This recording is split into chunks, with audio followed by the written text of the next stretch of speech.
নমস্কাৰ এই মুহূৰ্তত আহি পৰিছে ৰাতিপুৱাৰ কেইবাটাও বিগ ব্ৰেকিং নিউজ। আজি হৈছে 23 মাৰ্চ। ৰাজ্যৰ প্ৰতিগৰাকী হিতাধিকাৰীৰ একাউণ্টত চৰকাৰী ঘৰৰ প্ৰথম কিস্তিৰ টকা ৰিলিজ কৰিব। যদি আপুনি চৰকাৰী ঘৰৰ বাবে জিঅ' ৰিং কৰিছে, আপোনাৰ বাবে অত্যন্ত ভাল খবৰ আহি পৰিছে। অৰুণোদয়ৰ প্ৰতিজন হিতাধিকাৰীৰ বেংক একাউণ্টত মুখ্যমন্ত্ৰী ডক্টৰ হিমন্ত বিশ্ব শৰ্মাই প্ৰদান কৰিব 2500কৈ টকা অৰুণোদয় আঁচনিৰ টকা দ্বিগুণ কৰিব। পুনৰ যদি বিজেপি চৰকাৰ আহে, ৰেচন কাৰ্ডৰ প্ৰতিজন হিতাধিকাৰীক কেইবাটাও নতুন সুবিধা প্ৰদান কৰিব। 1 মাৰ্চৰ পৰা অসমৰ লগতে ভাৰতবৰ্ষত কেইবাটাও নতুন নিয়ম সলনি হ'ব। যদি আপুনি নাজানে, ভয়ংকৰ বিপদত পৰিব। ৰাজ্যৰ লাখ লাখ হিতাধিকাৰীৰ একাউণ্টত PM কিষাণৰ 2000 টকা প্ৰদান কৰা হৈছে।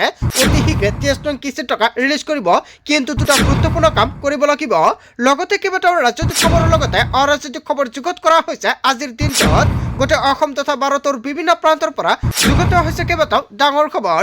এনেবোৰ খবৰ নিতৌ পাই থাকিবলৈ চেনেলটি ছাবস্ক্ৰাইব কৰি ভিডিঅ'ত এটা লাইক কৰিবলৈ নাপাহৰিব। আজিৰ আমাৰ প্ৰথম খুবেই গুৰুত্বপূৰ্ণ খবৰ হৈছে অসমবাসীৰ বাবে এটা ডাঙৰ খবৰ। চৰকাৰী ঘৰ নোপোৱা লাখ লাখ হিতাধিকাৰীৰ বাবে ভাল খবৰ আহি পৰিছে। ৰাজ্যত নতুনকৈ আৰু 30 লাখ পৰিয়ালে লাভ কৰিব PMAYৰ অধীনত চৰকাৰী ঘৰ। নতুনকৈ আৰু 30 লাখ মানুহে কৰিছে জিঅ' টেকিং। প্ৰস্তুত কৰিব নতুন হিতাধিকাৰীৰ তালিকা। কোনো দৰিদ্ৰ পৰিয়াল বাদ নপৰে চৰকাৰী ঘৰ লাভৰ পৰা। জিঅ' টেকিং কৰি থোৱা প্ৰায় 3,25,000 লোকে পাব চৰকাৰী ঘৰ। ইয়াৰ পাছতে সম্পন্ন হ'ব প্ৰায় 30 লাখ মানুহৰ জিঅ' টেকিং। কিস্তি হিচাপত ধন দিয়া হ'ব ঘৰ নিৰ্মাণ কৰিবলৈ। প্ৰথম কিস্তিৰ ধন পোৱাৰ লগে লগে ঘৰৰ ফাউণ্ডেশ্যন লেভেললৈকে বনাব লাগিব। ঘৰ বনোৱা আৰম্ভ নকৰিলে দ্বিতীয় কিস্তিৰ ধন নাপাব আপোনাৰ একাউণ্টত। গতিকে PMAYৰ ধন পোৱাৰ লগে লগে আপুনি চৰকাৰী ঘৰ বনাব লাগিব, অন্যথা নাপাব চৰকাৰী আৰু সা সুবিধা। অসমত কোনেও আৰু কেঁচা ঘৰত থাকিব নালাগে। প্ৰতিশ্ৰুতি মুখ্যমন্ত্ৰী ডক্টৰ হিমন্ত বিশ্ব শৰ্মাই পুনৰ বিজেপি চৰকাৰ আহিলে নতুনকৈ প্ৰদান কৰা হ'ব চৰকাৰী ঘৰ। চৰকাৰী ঘৰক লৈ কেইবাটাও বৃহৎ মন্তব্য কৰিছিল মুখ্যমন্ত্ৰী ডক্টৰ হিমন্ত বিশ্ব শৰ্মাই। তাৰ পিছত অসমবাসী ৰাজুক জনাইছে আমাৰ পৰৱৰ্তী খুবেই গুৰুত্বপূৰ্ণ খবৰ, লগতে এটা ডাঙৰ খবৰ। অধিক দাম দি কৃষকৰ পৰা ধান আৰু সৰিয়হ ক্ৰয় কৰিব চৰকাৰে। প্ৰতি কুইণ্টেল সৰিয়হ 6,450 টকাকৈ ক্ৰয় কৰিব চৰকাৰে। ৰাজ্যৰ লাখ লাখ কৃষকৰ বাবে আহি গ'ল ভাল খবৰ। অধিক দাম দি কৃষকৰ পৰা ধান আৰু সৰিয়হ ক্ৰয় কৰিব চৰকাৰে। 2,550 টকাকৈ প্ৰতি কুইণ্টেল ধান ক্ৰয় কৰিব চৰকাৰে। কৃষকসকলক সকাহ দিয়াৰ বাবে চৰকাৰৰ ডাঙৰ পদক্ষেপ। কৃষকক ভাল খবৰ দি এই বৰ্ধিত মূল্যৰ কথা ঘোষণা কৰিছে মন্ত্ৰী ৰঞ্জিত কুমাৰ দাসে। তাৰ পিছত অসমবাসী ৰাজুক জনাইছে আমাৰ পৰৱৰ্তী খুবেই গুৰুত্বপূৰ্ণ খবৰ, লগতে এটা ডাঙৰ খবৰ। ৰাজ্যৰ কৃষকসকলৰ বাবে আহি গ'ল ডাঙৰ খবৰ। শীঘ্ৰে প্ৰতিগৰাকী কৃষকে পঞ্জীয়ন কৰিব লাগিব নিজৰ নাম। জিলাই জিলাই চলি আছে কৃষক পঞ্জীয়ন কাৰ্যসূচী। সকলো পিতৃ নিৰ্বিশেষে কৃষকসকলে পঞ্জীয়ন কৰাটো বাঞ্ছনীয়। পঞ্জীয়নৰ বাবে নিজ নিজ গাঁও প্ৰধানৰ সৈতে যোগাযোগ কৰক। জিলা সাধাৰণ সেৱা কেন্দ্ৰ CSC চেণ্টাৰসমূহতো পঞ্জীয়ন চলি আছে। কৃষক পঞ্জীয়নৰ বাবে প্ৰয়োজন হ'ব 4বিধ নথিপত্ৰ: আধাৰ কাৰ্ড, পান কাৰ্ড, আধাৰ পঞ্জীকৃত মোবাইল নম্বৰ আৰু মাতৃৰ জমাবন্দী। এই 4বিধ নথিৰ সৈতে আপুনি পঞ্জীয়ন কৰিব পাৰিব নিজৰ নাম। কৃষক পঞ্জীয়ন হোৱাৰ পিছতে লাভ কৰিব চৰকাৰৰ বহুতো সুবিধা। আন জিলাসমূহৰ লগতে যোৰহাট জিলা কৃষি বিষয়ক জাননী জাৰি কৰিছে। হয়, দেশৰ কোটি কোটি কৃষকৰ বাবে অত্যন্ত ভাল খবৰ। যদি আপুনি এজন PM কিষাণৰ হিতাধিকাৰী 2,000 টকা পাই আছে, তেনে ক্ষেত্ৰত আপুনি পঞ্জীয়ন কৰিব নালাগে। যিসকল প্ৰকৃত কৃষক এতিয়ালৈকে PM কিষাণৰ সুবিধা নাপায়, নতুনকৈ আপুনি কৰক পঞ্জীয়ন, আপুনিও লাভ কৰিব 2,000 টকা। তাৰ পিছত অসমবাসী ৰাজুক জনাইছে আমাৰ পৰৱৰ্তী খুবেই গুৰুত্বপূৰ্ণ খবৰ, লগতে এটা ডাঙৰ খবৰ। ৰেচন কাৰ্ডৰ লাখ লাখ হিতাধিকাৰীৰ বাবে কেইবাটাও বৃহৎ সুবিধা। মুখ্যমন্ত্ৰী হিমন্ত বিশ্ব শৰ্মা চৰকাৰে দিছে ৰেচন কাৰ্ড, অৰুণোদয় আঁচনি, চৰকাৰী ঘৰ, আয়ুষ্মান আৰু স্বাস্থ্য বীমাৰ বৃহৎ সুবিধা। হয়, অসমৰ মুখ্যমন্ত্ৰী ডক্টৰ হিমন্ত বিশ্ব শৰ্মাই এইকেইটা সুবিধা আপোনাক প্ৰদান কৰিছেনে? যদি কৰিছে এতিয়াই কমেণ্ট কৰক। ৰেচন কাৰ্ড থাকিলে লাভ কৰিব অৰুণোদয় আঁচনি। যদি আপোনাৰ ঘৰত ৰেচন কাৰ্ড থকা সত্ত্বেও আপুনি অৰুণোদয় আঁচনি পোৱা নাই, আপুনি এজন যোগ্য হিতাধিকাৰী, তেনে ক্ষেত্ৰত নতুনকৈ অৰুণোদয় আঁচনিৰ বাবে কৰিব পাৰিব আবেদন। মুখ্যমন্ত্ৰী ডক্টৰ হিমন্ত বিশ্ব শৰ্মাই কৰিছিল বৃহৎ ঘোষণা। পুনৰ হিমন্ত বিশ্ব শৰ্মা মুখ্যমন্ত্ৰী হ'লে অৰুণোদয় আঁচনি নতুনকৈ বিতৰণ কৰিব। ৰেচন কাৰ্ড থাকিলে লাভ কৰিব চৰকাৰী ঘৰ। যদি আপোনাৰ ৰেচন কাৰ্ড আছে, আপোনাকো চৰকাৰী ঘৰ প্ৰদান কৰিব। ৰেচন কাৰ্ড থাকিলে লাভ কৰিব আয়ুষ্মান অসমৰ অধীনত বিনামূলীয়া চিকিৎসা সেৱা। ৰেচন কাৰ্ড থাকিলে লাভ কৰিব 5 লাখ টকাৰ স্বাস্থ্য বীমা। ৰেচন কাৰ্ড থাকিলে প্ৰয়োজন নহ'ব চৰকাৰী ঘৰ প্ৰমাণপত্ৰ। ৰেচন কাৰ্ড থাকিলে প্ৰতিটো পৰিয়ালে লাভ কৰিব 35 কেজিকৈ চাউল। বজাৰৰ দৰতকৈ বহু কম দামতে লাভ কৰিব ৰাজসাহায্যযুক্ত ৰেচন। অন্তদয় অন্ন যোজনাৰ অধীনত প্ৰতি পৰিয়ালে লাভ কৰিব 35 কেজিকৈ চাউল 1 এপ্ৰিলত নতুন মূল্য সংগ্ৰহ কৰিব লাগিব ৰেচনৰ চাউল যদি আপোনাৰ ৰেচন কাৰ্ড আছে তেনে ক্ষেত্ৰত 1 এপ্ৰিলৰ পৰা কি নিয়মত সংগ্ৰহ কৰিব ৰেচনৰ চাউল অগ্ৰাধিকাৰ প্ৰাপ্ত পৰিয়ালৰ প্ৰতিগৰাকী সদস্যই প্ৰতি মাহতে লাভ কৰিব 5 কিলোকৈ চাউল ৰেচনৰ সামগ্ৰী নাপালে দিব পাৰিব অভিযোগ ইয়াৰ বাবে হেল্পলাইন নম্বৰ মুকলি কৰিছে হেল্পলাইন নম্বৰটো হৈছে 180034536111 এইটো নম্বৰ সেভ কৰি ৰাখক আপোনাৰ মোবাইল ফোনত তাৰ পিছত অসমবাসী ৰাজুক জনাইছো আমাৰ পৰৱৰ্তী খুবেই গুৰুত্বপূৰ্ণ খবৰ লগতে এটা ডাঙৰ খবৰ দেশত আধাৰ কাৰ্ডক লৈ প্ৰযোজ্য হল নতুন নিয়ম আপোনাৰ আধাৰ কাৰ্ডক সক্ৰিয় কৰি ৰাখিবলৈ কৰিব লাগিব এই তিনিটা গুৰুত্বপূৰ্ণ কাম এতিয়াৰ পৰা কেৱল অনলাইন যোগে হ'ব আধাৰ কাৰ্ড আপডেট নাম ঠিকনা মোবাইল নম্বৰ আপডেট কৰিবলৈ ভৰিব লাগিব ৭৫ টকা ফিংগাৰপ্ৰিণ্ট ফটো আপডেট কৰিবলৈ ভৰিব লাগিব ১২৫ টকা ২০২৬ চনৰ ১৪ জুনলৈকেহে বিনামূলীয়া হ'ব অনলাইন ডকুমেণ্ট আপডেট ৩১ ডিচেম্বৰৰ ভিতৰত পান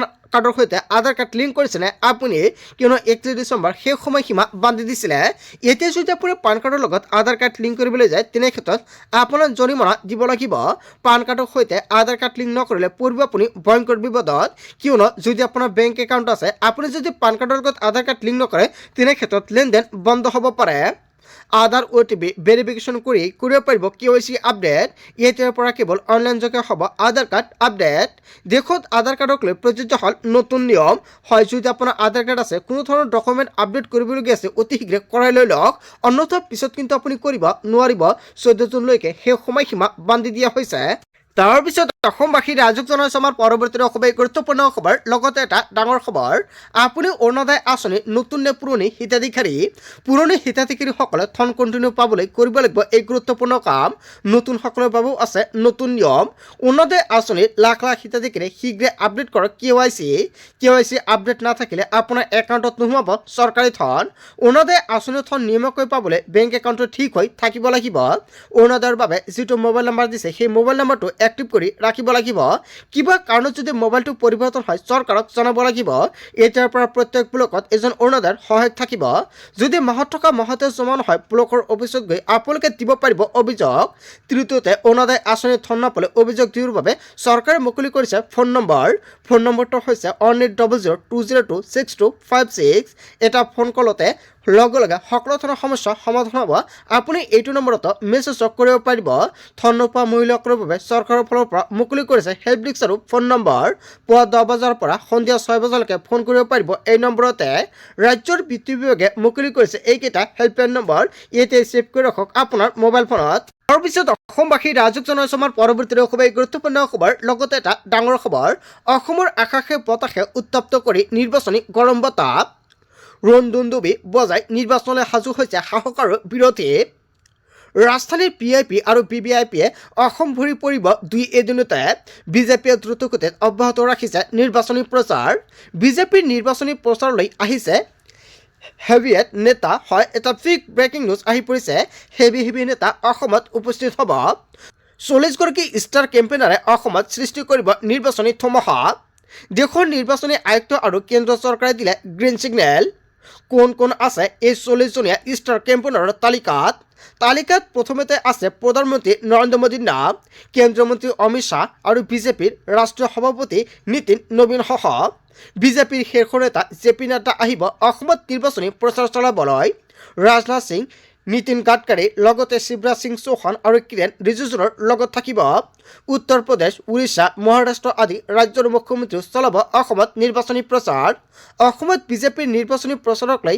বিজেপি নেতা দিলীপ শইকীয়াই কৰিছে ডাঙৰ মন্তব্য তাৰ পিছত অসমবাসী ৰাজুক জনাইছো আমাৰ পৰৱৰ্তী খুবেই গুৰুত্বপূৰ্ণ খবৰ লগতে এটা ডাঙৰ খবৰ ৰন্ধন গেছৰ নাটনিক লৈ চৰকাৰৰ ডাঙৰ ঘোষণা মাত্ৰ 7 দিনৰ ভিতৰতে লাভ কৰিব PNG সংযোগ দেশবাসীলৈ কেন্দ্ৰ চৰকাৰৰ ডাঙৰ ঘোষণা জনসাধাৰণৰ সুবিধাৰ্থে পেট্ৰলিয়াম মন্ত্ৰালয়ৰ ডাঙৰ নিৰ্দেশ গেছ কোম্পানীসমূহলৈ কোনো কাৰণত দেশত নহয় ইন্ধনৰ অভাৱ ভাৰতৰ প্ৰতিটো পৰিয়ালক সুলভ ইন্ধনৰ সুবিধা প্ৰদানৰ লক্ষ্যৰে ভাৰত চৰকাৰৰ ডাঙৰ পদক্ষেপ ডিজিটেল টেংকিৰ জৰিয়তে গ্ৰাহকসকলে নিশ্চিত কৰিব লাগিব আবেদনৰ স্থিতি PNG নেটৱৰ্কে দ্ৰুতগতিত লাভ কৰিব সম্প্ৰসাৰণ ইন্ধনৰ নাটনিক লৈ দেশবাসীৰ মাজতে সৃষ্টি হোৱাৰ আশংকাৰ মাজতে পেট্ৰলিয়াম মন্ত্ৰালয়ৰ তৰফৰ পৰা কৰিছে বৃহৎ ঘোষণা হয় আপুনি এতিয়ালৈকে LPG গেছ বুকিং কৰিব পৰা নাই নেকি তেনে ক্ষেত্ৰত আপোনাৰ বাবে অত্যন্ত ভাল খবৰ তাৰপিছত অসমবাসী ৰাইজক জনাইছোঁ আমাৰ পৰৱৰ্তী খুবেই গুৰুত্বপূৰ্ণ খবৰ লগতে এটা ডাঙৰ খবৰ গৌৰৱ গগৈ হ'ব অসমৰ পৰৱৰ্তী মুখ্যমন্ত্ৰী অসমৰ ভৱিষ্যতৰ মুখ্যমন্ত্ৰী হ'ব গৌৰৱ গগৈ হয় এটা বিগ ব্ৰেকিং নিউজ আহি পৰিছে গৌৰৱ গগৈক মুখ্যমন্ত্ৰী হিচাপে প্ৰক্ষেপ কৰিব বিৰোধীৰ প্ৰধান সেনাপতি হ'ব গৌৰৱ গগৈ যোৰহাটৰ পৰা জয় কৰাই পঠিয়াওক গৌৰৱ গগৈক যোৰহাটবাসীৰ বাবে ঐতিহাসিক সুযোগ গৌৰৱ গগৈৰ নেতৃত্বত অখিল আৰু লুৰিণ থাকিব সকলোৱে আৰু এইবাৰ ২৬ চনত বিজেপিৰ বিৰুদ্ধে যুঁজিবলৈ সাজু হৈছে বিৰোধীয়ে গৌৰৱ গগৈ হ'ব অসমৰ পৰৱৰ্তী মুখ্যমন্ত্ৰী জনতাই কি ক'ব অসমৰ পৰৱৰ্তী মুখ্যমন্ত্ৰী হিচাপে কাক বিচাৰে গৌৰৱ গগৈক হিমন্ত বিশ্ব শৰ্মাক কমেণ্ট কৰি জনাই দিয়ক তাৰপিছত অসমবাসী ৰাইজক জনাইছোঁ আমাৰ পৰৱৰ্তী খুবেই গুৰুত্বপূৰ্ণ খবৰ লগতে এটা ডাঙৰ খবৰ একত্ৰিত হওক হিন্দু লোকসকল আমি আমাৰ পৰিচয় সুৰক্ষিত কৰিব লাগিব মই বিচাৰোঁ সকলো হিন্দু এক হৈ থাকক মোৰ মিছন হিন্দুক একত্ৰিত কৰি ৰখা একেখন পতাকাৰ তলত মই হিন্দুসকলক আনিব বিচাৰোঁ হিন্দু সন্দৰ্ভত ডাঙৰ মন্তব্য কৰিছে অসমৰ মুখ্যমন্ত্ৰী হিমন্ত বিশ্ব শৰ্মাই তাৰপিছত অসমবাসী ৰাইজক জনাইছোঁ আমাৰ পৰৱৰ্তী খুবেই গুৰুত্বপূৰ্ণ খবৰ লগতে এটা ডাঙৰ খবৰ বিজেপিৰ এজেণ্ট আছিল প্ৰদ্যুৎ বৰদলৈ বিজেপিৰ হৈ ইমান দিন কাম কৰি আছিল প্ৰদ্যুৎ বৰদলৈয়ে মই যি কৈছোঁ সঁচা কথা কৈছিলোঁ মোৰ কথা সঁচা প্ৰমাণিত হ'ল প্ৰদ্যুৎ বৰদলৈৰ পদত্যাগৰ পিছতে প্ৰতিক্ৰিয়া প্ৰকাশ কৰিছে ৰিজাল্ট কৰিম চৰকাৰে মোক চিনি নাপাওঁ বুলি কৈছিল প্ৰদ্যুৎ বৰদলৈয়ে বিজেপিৰ এজেণ্টৰ বাবে মোক চিনি পোৱা নাছিল প্ৰদ্যুৎ বৰদলৈৰ পিছত ত্ৰিবত শইকীয়া বিজেপিলৈ যাব গৌৰৱ গগৈৰ হৈৰ বাবে বিজেপিৰ এজেণ্ট আছে মন্তব্য কৰিছে এয়াই ইউডিএফৰ নেতা ৰিজাল্ট কৰিম চৰকাৰে হয় ৰিজাল্ট কৰিম চৰকাৰে যিটো মন্তব্য কৰিছে জনতাই কি ক'ব বন্ধু বান্ধৱীসকল গোটেই অসম তথা ভাৰতৰ বিভিন্ন প্ৰান্তৰ পৰা যুগত হৈছে কেইবাটাও ডাঙৰ খবৰ এনেবোৰ খবৰ নিতৌ পাই থাকিবলৈ চেনেলটি ছাবস্ক্ৰাইব কৰি ভিডিঅ'ত এটা লাইক কৰিবলৈ নাপাহৰিব চ' থেংক ইউ ফৰ ৱাচিং ফুল ভিডিঅ'